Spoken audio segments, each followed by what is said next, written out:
College football nerds here talking top 10 with y'all. We do this segment every week, but this week it's after our game of the week, which is Alabama and Georgia. We had some scheduling situations going on with both of us.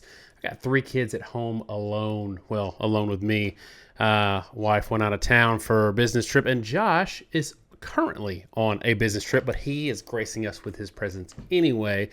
But that's why the scheduling is a little different this week. Want to remind y'all that we have launched for the season our model and our 1 through 133 power rankings start this week. We need 4 weeks of data because we don't use priors.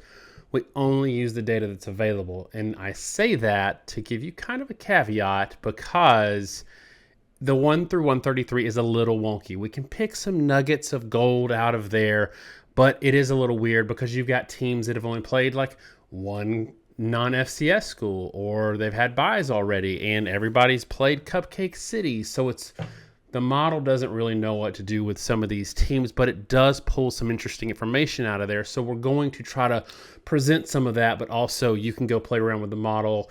Obviously, we're going to show the model in our Alabama Georgia preview, but you can pick any 2 teams, collegefootballnerds.com, model them against one another. Again, with that, you'll see some weirdness, but as we get more data, the better it will become. Josh, since I had a long open and talked a little bit, why don't you start with your top 10 and then I'll give mine. Sure. So as he said, trying to make all this work on a business trip. So bear with us, guys. My top 10, based on where things are at now, it's not a lot changed from where it was last week. Number 1, I still have Georgia. I get why people may have Texas. I'm not going to jump Georgia for not having played, but I have Texas number 2. Ohio State number 3, Alabama number 4, Tennessee number 5, Ole Miss number 6, Oregon number 7, Miami number 8, Penn State number 9, Michigan number 10. What do you have, Daniel? I'm typing them out for reference for you right now. I've got Texas at number 1, Georgia number 2, Ohio State number 3. I've got Miami at number 4 right now, and I'll talk about that in a minute. Alabama number 5, Tennessee 6, Ole Miss 7, Oregon 8, Penn State 9, and Clemson at number 10. A lot of people might have seen that final score of the Clemson-NC State game and thought, wow, they gave up 35. And our model said that, actually. They've dumped Clemson pretty deep based on some of these defensive numbers. But, man, Clemson could have won that game 75-10 if they wanted to. Josh, we've already talked about Texas and Georgia last week in terms of your philosophy there. And for those who didn't catch it, you did have a valid point in that not only do we have the Georgia-Kentucky data point that everybody wants to dump them for, but we also have the Georgia-Clemson data point where Georgia just dump-trucked Clemson. So I think that's a valid point. Even though I think Texas would win if they played one another, I think there's plenty of reason to keep them there. Ohio State fans are going to be mad because hey, they beat Marshall, beat them up bad. They should have some first place vote consideration, but they need to play a good team, and then they'll move where they need to move. Josh, for me, I moved Miami up above Alabama. Tell me what you think about that.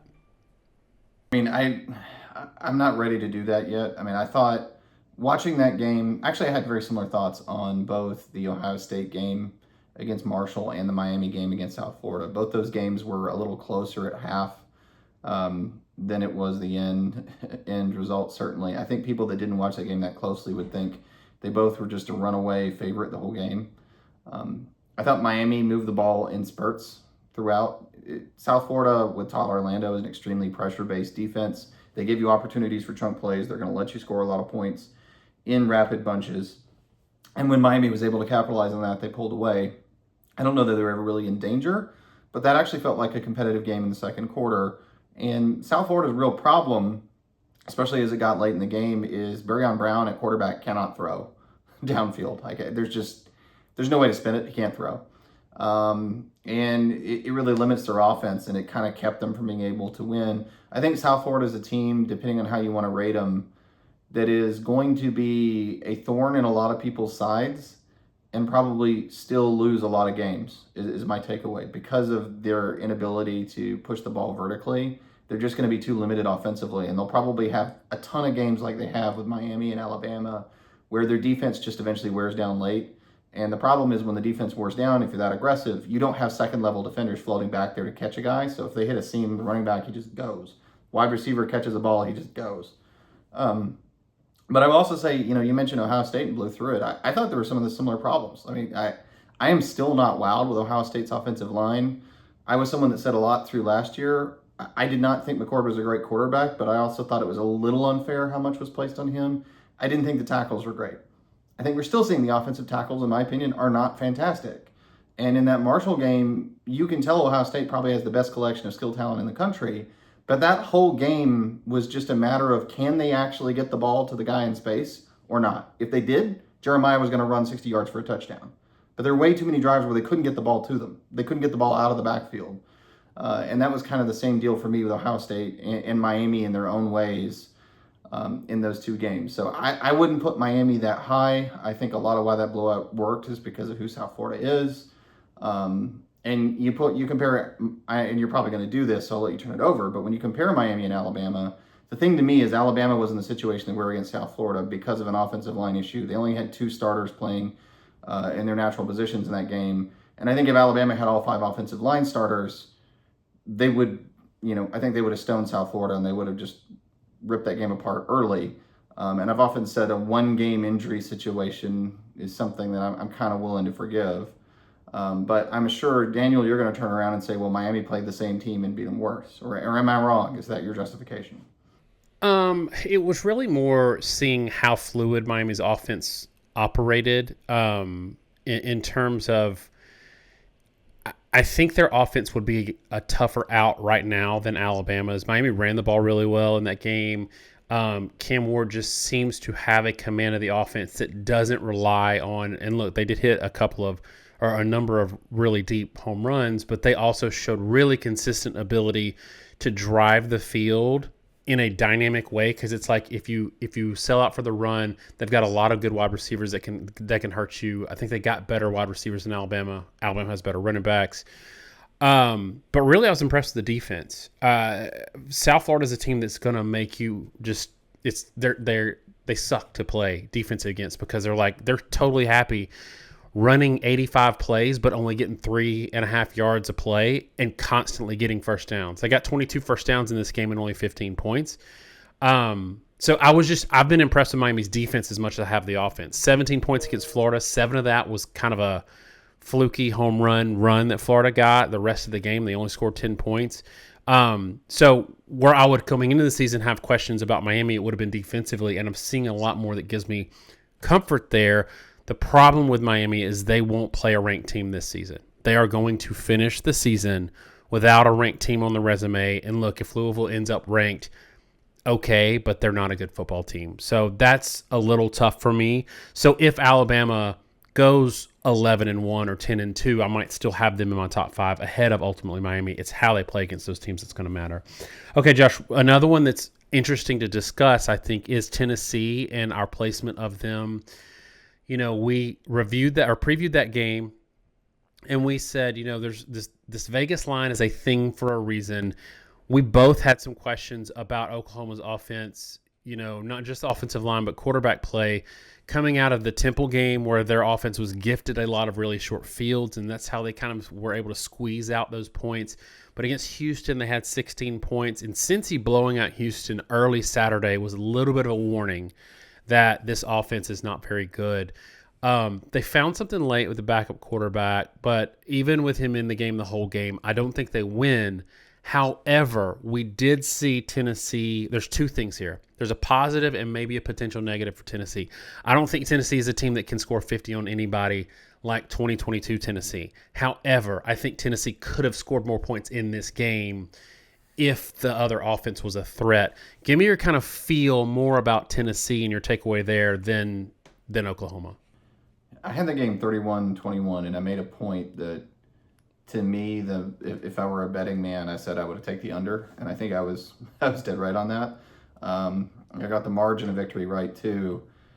Look, we took a lot of heat in the comments, Daniel. A lot of heat in the comments about being haters on Tennessee, and then there were a lot of back and forth between Tennessee fans and Oklahoma fans about what Oklahoma was and how healthy they were going to be.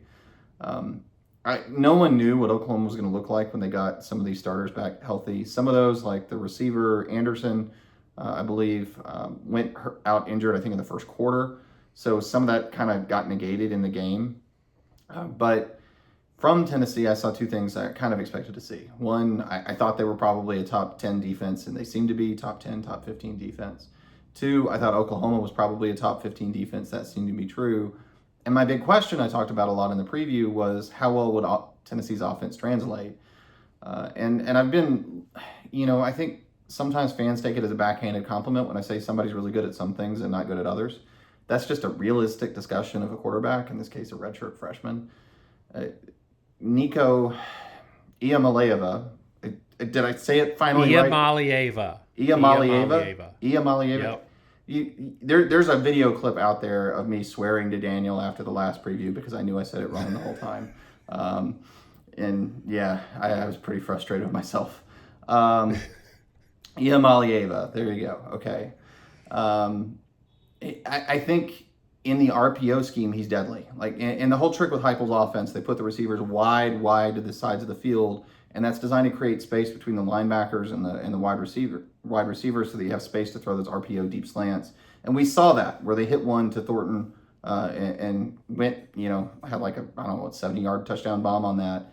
And in those plays, to deliver it with perfect placement, they could catch it in stride. It just makes it absolutely deadly. And he's phenomenal at those throws. But I think what we also saw is some things I picked out, right? He's a long strider. He's not the same player, but there's a comparison to me with some of the issues that Desmond Ridder has as a quarterback, where it's like he's such a long strider and he's such a tall guy that he has a hard time sometimes setting his feet when he's on the run or when he has to move in the pocket. Short guys can kind of chop their feet and throw from almost any ankle, like a Baker Mayfield or a Kyler Murray type, or Bryce Young is one for all his faults. That was something he's very good at. Long, tall guys sometimes. Trevor Lawrence has this issue. It's hard for them to reset their feet because they're just so long. And a lot of times when it either worked out where Oklahoma moved Nico off his spot and then they could kind of disrupt the flow of the offense, or they could get him flowing wide. And I think he had some real trouble throwing on the run and they could disrupt it. Or if he could sit in the pocket comfortably, he tore him apart. And I think that's what we're going to see from Tennessee all year. And the whole thing with Tennessee offensively with that numbers game is they're designed to try to get 6 guys in the box, try to get the safeties out to the corner and run the ball. And if they can run the ball successfully on 6, you got to pull a safety down, and now you don't have safety help, and those slants open up, and they're going to destroy you as an offense.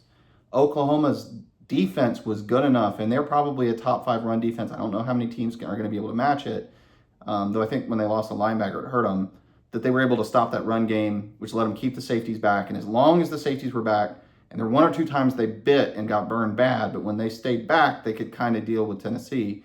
That's the Heupel offense, but it's going to be this offense to the extreme because Nico was so good at those parts of the team. And, Daniel, my takeaway, there's probably still going to people argue about it, but 10-point game, I said pick the under. I talked about what I thought the strengths and weaknesses were. That game went a lot like I thought it would, frankly. And I think that's going to be Tennessee all year. If you can stop the run, if you can play them honestly, you can deal with the offense. I think the thing that stood out to me, though, was that Tennessee's defense did look dominant. I think their defense is extremely good in the front 7. I think the question going forward is Oklahoma's offense that bad, or is Tennessee's defense that good? And to your point, too, you talked about Houston. We were 100% right to talk about the NC State game. Look, I know you beat a team and sometimes people knock them down. NC State's just a bad team. Where are they in their, I'm going to pull it up while we're talking, the 1 through 133 of NC State. So you can go to collegefootballnerds.com right now and you can look at our model, and the rankings, as we said, are a little wonky, but it's because it's pure performance, only based on field this year. It doesn't take anything priors, doesn't take any preseason. It's just a pure performance ranking, and it's really the best trend marker in college football about how a team's actually playing this year. NC State's 100th. So, I think Tennessee's a really good team. I think they have a lot of positives. I think they have some weaknesses, just like all the other top teams do. And I still think we're going to have to see them play a live, functional offense, really, to get a full picture of where they stand defensively. But right now, they're a top 5 team with maybe 1 or 2 more. Yeah, and we saw, I think Kent State, one of their other opponents, lost 55-0. Again, though, Kent State deserves a ton of credit for all these teams that they're signing up for butt whoopings, man. And that's how you do it, man. You get those paychecks and you take your lumps. I have some questions on Tennessee The issue again with Tennessee though is they've got Alabama and Georgia, really good games. But the rest of the way they've got Arkansas, Florida, Kentucky, Miss State, UTEP, and Vanderbilt. So they have two really good teams on their schedule, and nobody else ranked. Though I will say that Oklahoma to me is they're a top 20 team that has a really hard schedule, so they're not going to finish ranked. I'm going to say that's a quality win, especially on the road for Tennessee, irrespective of what Oklahoma's final record ends up being.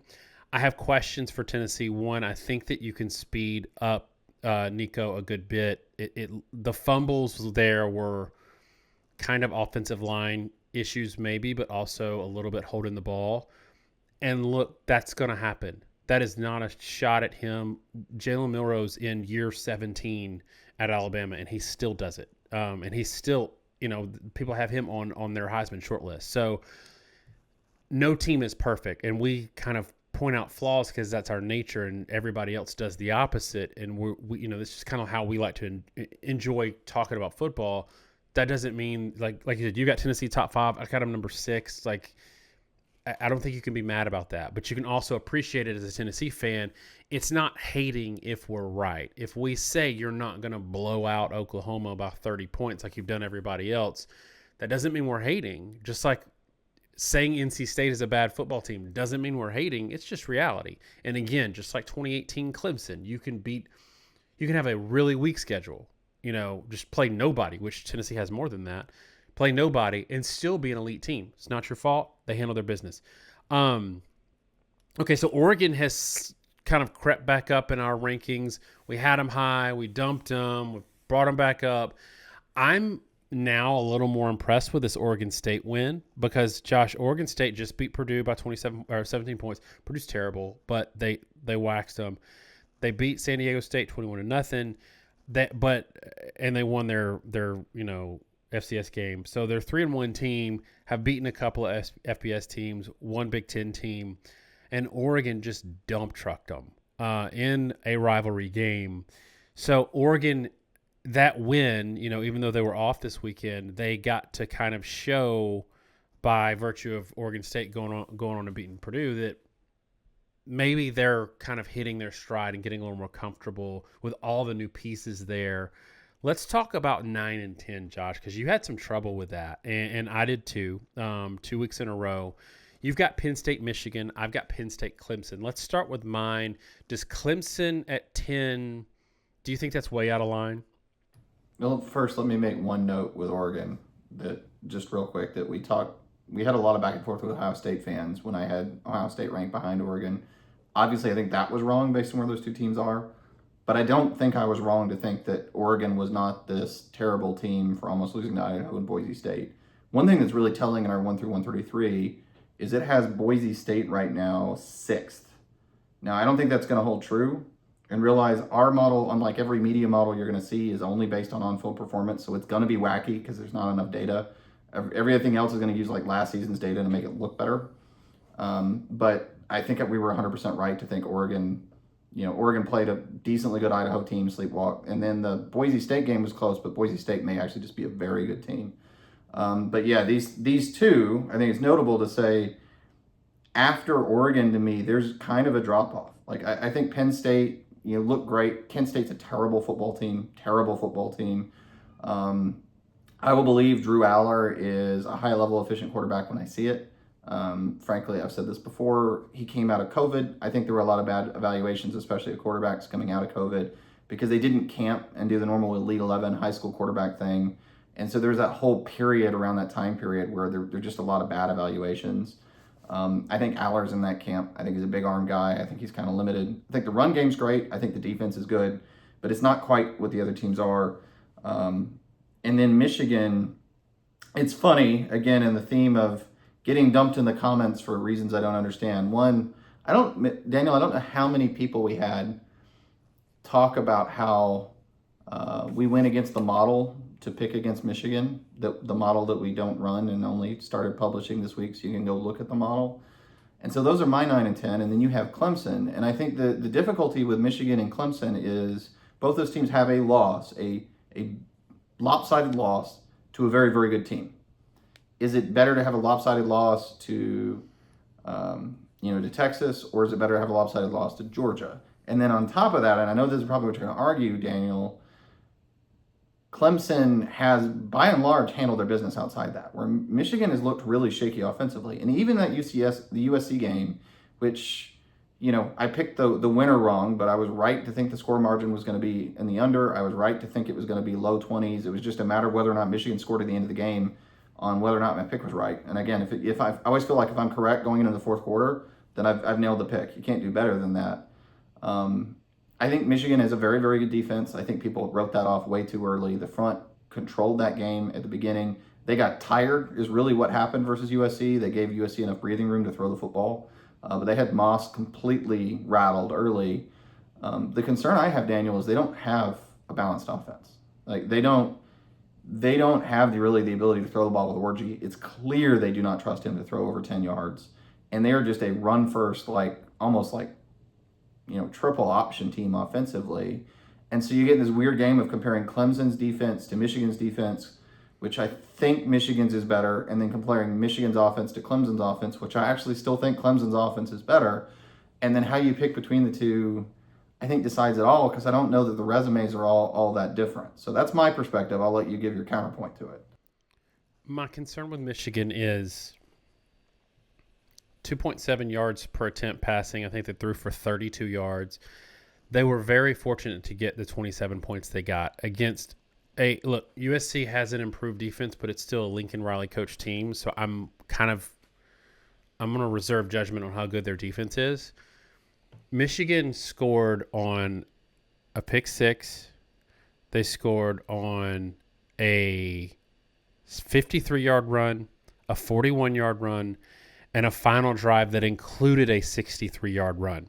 So of their, what was that, 300 yards, they got almost 200 of it on 3 plays. If you don't have one of those runs, you lose the game. If you don't have one of those runs and a pick six, you lose the game bigly, right? So you can't win a game on 12 first downs and throwing it for 32 yards against many good teams. So I think Michigan deserves the credit for this win. I just don't think that that's a sustainable approach long term, because a lot of it, especially that 63-yard run at the end, they 2 minute, when you're running 2 minute and you don't have to pass and you go 80 yards to win the game, that is incredibly rare. And it was set up by the fact they had a 63-yard run that had 17 missed tackles on it.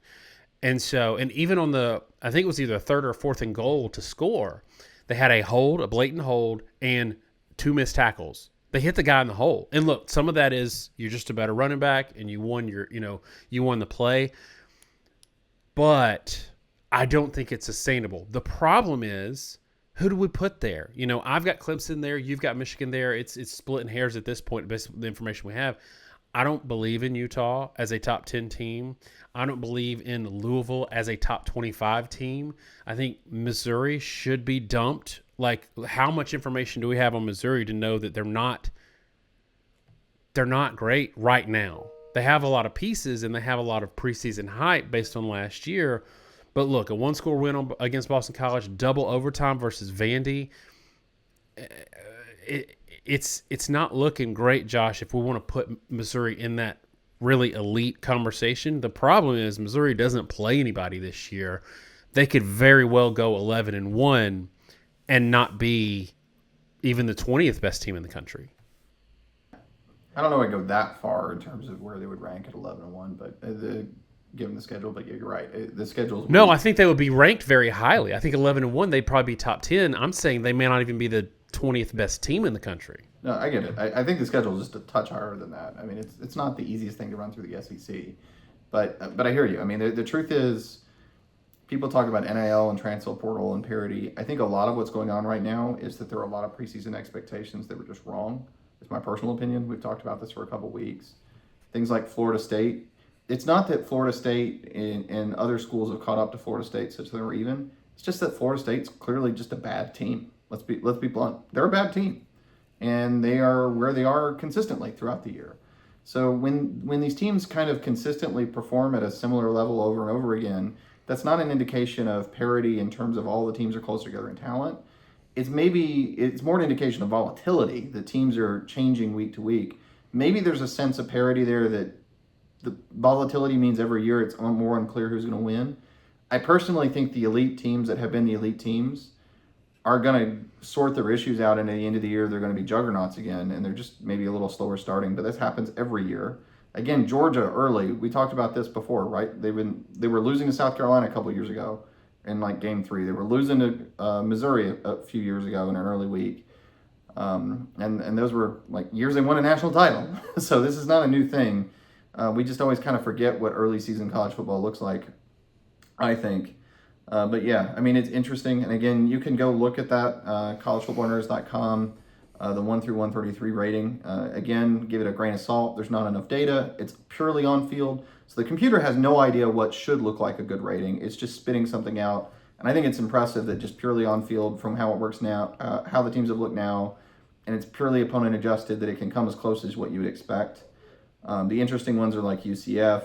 And I'll leave with this remark, Daniel. You talked about the Missouri schedule. One thing I find kind of fascinating is media hype versus perception. That Baylor-Colorado game was big from a TV perspective, and Colorado came back and drove to score. I mean, our system has Baylor 55th. It has Colorado 49th, and that's completely unbiased, doesn't know the name of the teams, don't have our thumb on the scale. Auburn and Arkansas was an atrocious football game. It has Auburn 47th, Arkansas 48th, Colorado 49th. So, easy schedule is all relative. As far as our model is concerned, Auburn and Arkansas would be favored over Colorado still. And that's the gap between the Big 12 and the SEC right now. And that's why I'm mentioning that in favor of Missouri. A not great schedule by SEC standards for Missouri might actually be a relatively hard schedule for anyone but the Big 10 this year. And that's going to really screw with a lot of perceptions and we've been talking a lot that even within the same conference that schedule parity is completely been blown up. But I mean, more than any year in recent memory, I think a 9-3 team in the Big 10 or the SEC can easily be better than an 11-1 team in another conference. It's kind of crazy. Yeah, it's pretty wild though in the SEC with the way the scheduling shook out. There's a number of teams who got Mississippi State, Arkansas, and Vanderbilt. Like the very bottom 3 teams in the league, and a bunch of teams have that on their schedule. All right, let us know in the comments what you think about our top 10s, what you would do for your top 10, and don't forget to check out collegefootballnerds.com. You can play around with the 1 through 133 ranking. You can play around with the model. Feel free to report back if you see anything screwy, but just know with basically 2 weeks of data for some teams, it's going to be screwy. Thanks so much, y'all. Have a great week, and if you haven't watched already, check out our Alabama and Georgia preview. God bless.